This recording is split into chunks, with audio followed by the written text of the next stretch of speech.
wondered how to better solve problems? Hey, I'm Elois Roth, and today I'm going to talk with you how I approach problem solving on my job and even in my real life. And as some of you know, I work as a cloud engineer. Sometimes it's a little bit challenged when you have different problems that are raised and you need to go to meetings, talk with different people, or maybe you just receive an email with a lot of people involved in the email chain complaining that something that you did or something that you worked on is not functioning as expected, and you can feel a little bit stressed. So today I'm going to share with you some of the practice that I have been adopting in my life and how I now able to approach this, to tackle these situations on a way that I can get good results, like for my team, for my career, and even have more peace as I go through this challenge, because I kind of follow this framework, I follow this structure. And advice number one is hurry is the enemy. Have you ever gotten some situation that you maybe received an email and you kind of just replied quickly, and after a few minutes you kind of you kind of wonder, oh my god, like why did I reply on that way? Why I didn't use better words, or I didn't express myself better in that communication? That can happen because sometimes we are so acclimated with this fast pace of everything. It's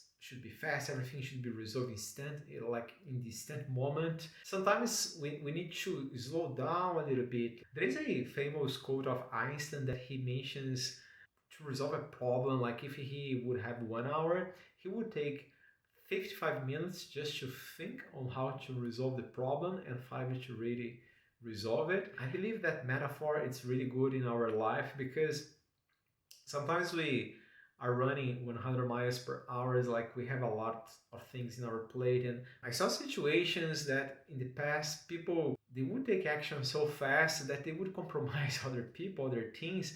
And I saw a situation where a peer just received an email that was complaining about costs in cloud, and the person kind of really got desperate and started decommissioning different services and even servers that were hosting source code that developers were using. That led to a lot of frustration to the team, like, and a lot of work to resolve that issue.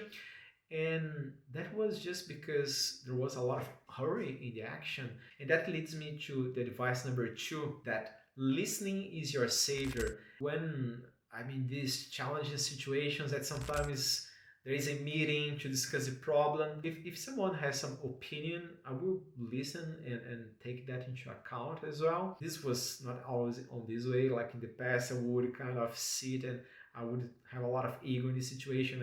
I would try to defend myself. I would try to kind of just jump and explain that my solution was the best one. And this leads to the advice number three, that is what you can add or subtract in a problem solving situation. Sometimes people kind of have some concerns around the work that is being done, and sometimes they try to add new requirements that are not really gathered properly, like, and that kind of became a problem in a project because people, they just start tossing new requirements, and we should be the ones raising the hand and trying to say like, hey, should maybe we remove this requirement now and focus on this one that has bigger impact on this overall solution that we are trying to resolve here?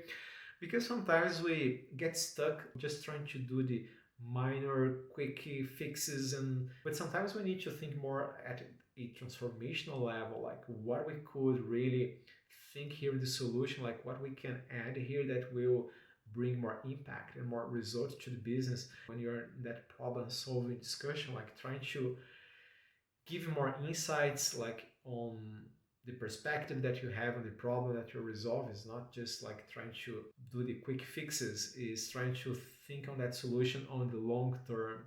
And that leads me to advice number four. That is, you should prioritize for impact.